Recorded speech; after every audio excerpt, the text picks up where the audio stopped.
How to turn on or turn off Bluetooth music share on the Samsung Galaxy S25 series. First, tap on the home button to return back to the home screen. And on the home screen, swipe down at the top to open up quick settings. In here, tap on the settings icon. Next, we go down and tap on connections.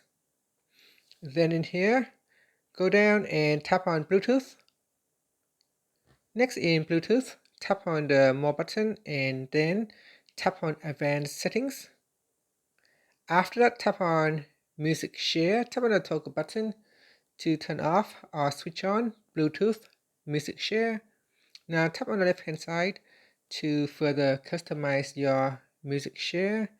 Now once you turn this on, you can let nearby friends play music on your Bluetooth speaker. Now go down and choose who to share it with. So if you tap on that, you can share it with contacts only or everyone. You can set them to ask for permission to connect or don't ask.